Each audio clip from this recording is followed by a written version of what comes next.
네, 반갑습니다. 애실TV 이애실입니다. 지금 여기가 어디냐면 미사리에 있는 제 사무실이에요. 지난번에도 얼핏 제 책상 앞에서 여러분들을 만난 기억이 있는데, 오늘은 지난번 Q&A를 하는 거라 그래서 말씀드렸던 내용 중에 질문 하나를 제가 빠뜨렸더라고요. 그래서 그거를 따로 하나 찍어야 되겠다 생각을 했는데, 다른 제목들도 사실은 하나하나 길게 얘기하려면 얘기할 수 있는 것들이었으나 그저 짧게 말씀을 드렸는데, 이거 하나 떨어지는 김에 조금 그 내용을 자세하게 말씀드리는 게 어떨까 그런 생각이 나서 그 내용을 좀 전해드리려고 그래요. 어떤 질문이었냐면, 힘들고 낙심될 때 다시 사명에 활활 불타오르기 위해 읽으시는 성경 본문이 있다면 어딘지 궁금합니다. 이 질문 해주신 분이 이게 보통 분이 아니신 것 같아요. 왜냐하면 보통 힘들고 낙심되는 거는 자기 개인의 문제, 만약에 부모님이라면 아이들이 속썩인다든가, 가정에 어려운 주제가 있다든가, 누군가로부터 상처를 받았다든가, 오히려 이런저런 것들 개인적인, 그게 쉬울 건데, 여기는 힘들고 낙심이 될 때 다시 사명에 불타오른다, 사명에 다시 활활 불타오른다. 이분은 사명 따라 산 사람인 게 분명하더라고요. 이 질문 자체가 보통 질문이 아니기 때문에. 그래서 그럴 때 읽으시는 성경 본문이 있다면 이렇게 물어보신 거거든요. 그래서 제가 마음이 동하더라고요. 이 질문하신 분이 멋있다 이런 생각이 들었어요.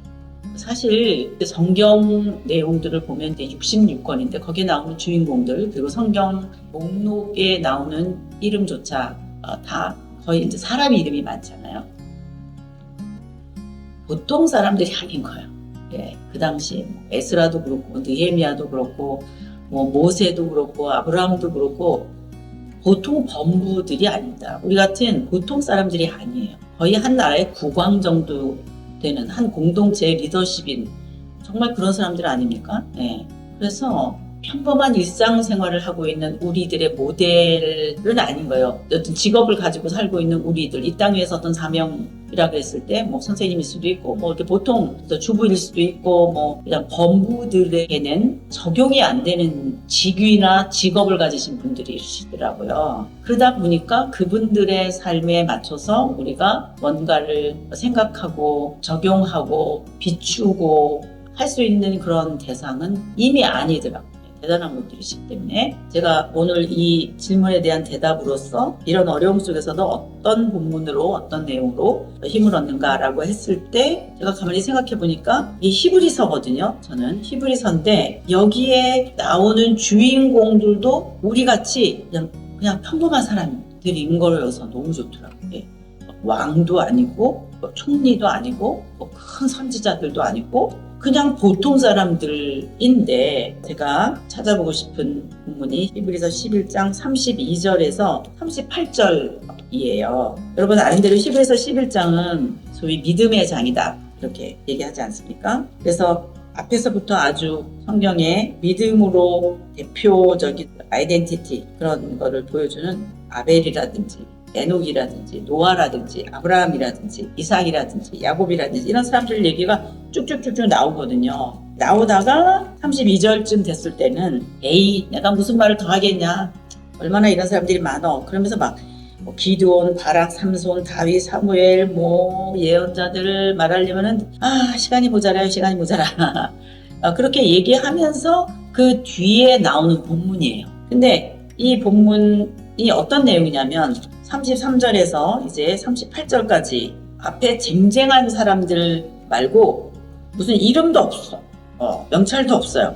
그런데 이분들이 어떤 삶을 살았는지에 대한 내용은 있는 거예요. 특별히 이분들이 무슨 훌륭한 일을 했거나 나라를 구했거나 나라를 잘 이끌었거나 이런 게 아니고, 이분들이 엄청난 고문을 당하고 핍박을 당하고 그리고 조롱을 받고 채찍이 맞고 결박당해가지고 끌려가고 감옥에 갇히고 돌로 맞고 톱질을 당하고 칼에 맞고 굶주리고, 그러면서 특별히 이제 제가 여러분들에게 말씀드리고 싶은 내용이 양 있잖아요.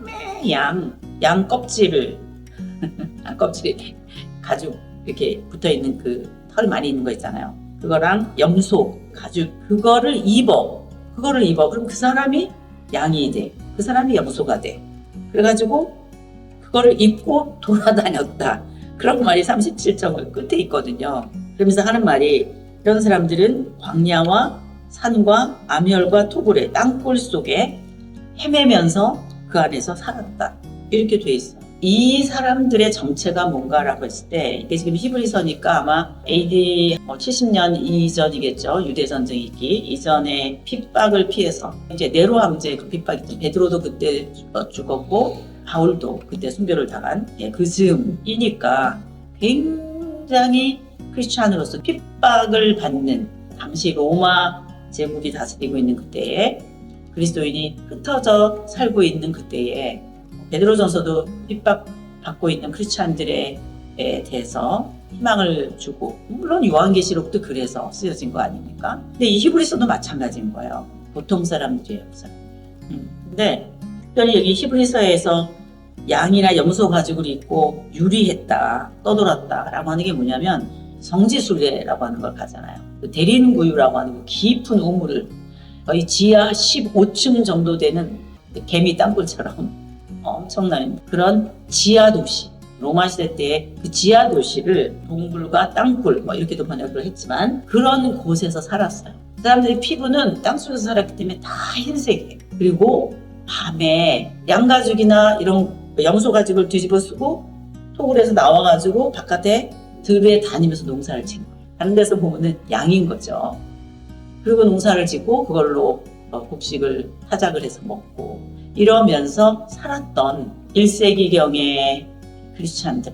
그냥 일반 사람들이 거기서 그냥 사는 사람들, 일상의 생활을 한 그런 사람들을 얘기하면서 이런 사람들이야말로 세상이 감당할 수 없는 사람들이다. 이렇게 얘기를 했거든요. 제가 시카고에서 저희 남편이 그레이스 교회라고 하는 데서 목회를 하셨었는데 제가 그때 참 힘들었던 경험을 했었어요. 정말 하나님께 나가서 기도하면서 그러니까 윈디시리라고 하거든요. 시카고는. 하영조 목사님이 이런 말씀하셨어요. 여기 이 시카고는 예수님이 오셔도 많이 안 모일 것 같다고. 조용기 목사님 오셔도 많이 안 모이고 그냥 당신이 왔는데도 많이 안 모였기 때문에 하영조 목사님 오셨는데도 네. 그런 정도로 참 목회하기가 쉽지 않은 곳이었는데 그래도 하나님 은혜를 주셔서 저희 그레이스 교회가 잘 은혜 가운데 가고 있었는데 그럼에도 불구하고 얼마나 그 안에 어려운 일들이 많았는지 정말 그때 땀을 뻘뻘 흘리면서 기도하며 하나님께 부르짖었던 게 기억나요. 그냥 기도할 장소가 없으면 저희가 이제 그 트리니티 학교 안에서 살았었는데 그 도미토리죠. 아파트먼트인데 이제 결혼한 가족들이 사는 그런 곳에서 저희가 살았거든요. 근데 2층을 이렇게 올라가면 그 앞에 요만한 한 3분의 1평이나 될까요? 그런 조그만 이렇게 앉을 수 있는 요만한 데가 있었어요. 지금 제 기억으로 거기가 햇볕이 많이 들어오는 곳이었던 것 같아요.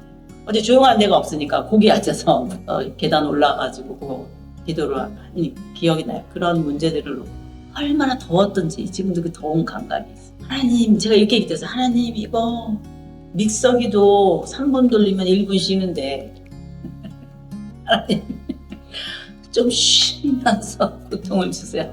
좀 쉬면서 가십시다. 하나님이 고통이라고 하는 것이 어려움이라는 것이 너무너무 견딜 수가 없습니다. 하나님, 제가 믹서기만 못합니까?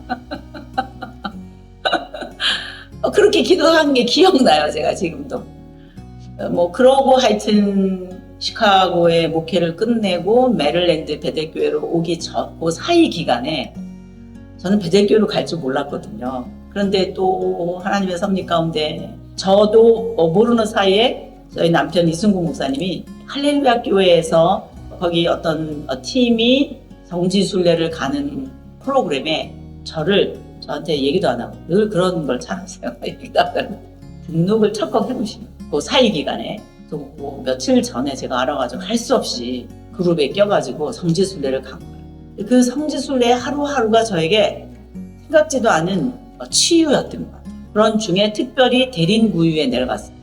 거기 이렇게 십자로 여러분들 거기 다 예배 드리는 곳이기 때문에 다 아실 거예요. 가신 분들은 이 십자처럼 되어 있는 거기서 예배 드리고 하잖아요.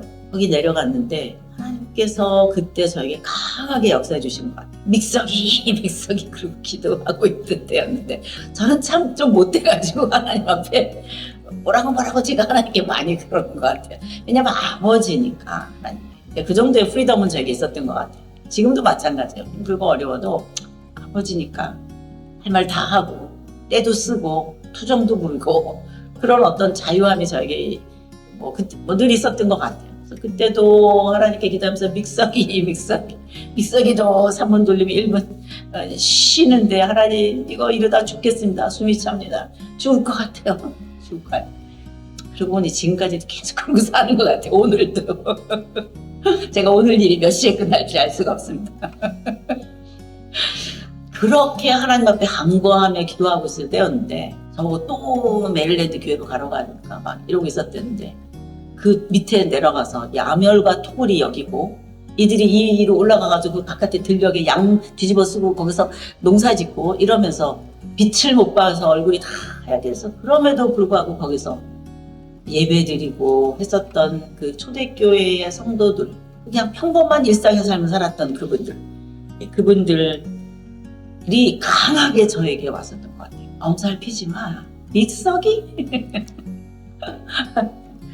저 같은 경우는 그런 경험이 있습니다. 그래서 힘들고 낙심될 때 사명에 다시 활활 불타오르기 위해 읽으시는 성경 본문이 있다면 제가 이 본문이 늘 생각납니다. 에휴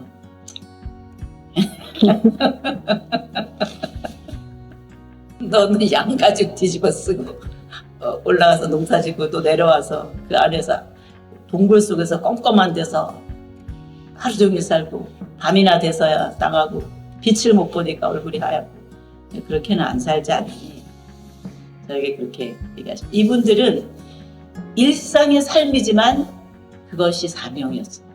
일상의 삶이 사명인 거예요. 크리스찬으로서 아멸과 토굴에 거하면서 사는 일상의 삶이 그것 자체가 그들에게 사명이었고 생각을 합니다. 이걸 질문하신 귀한 분 힘들고 낙심되는데 아마 사명 따라 살다가 힘들고 낙심된 것 같아요. 이 부분을 한번 읽어봐 주세요. 초대교회 때 그들의 삶이 어땠는지 제가 그때 얼마나 그 불안해서 울었는지 그때 같이 간 사람들이 저 사람 왜 저럴까 아마 그랬을 것 같아요.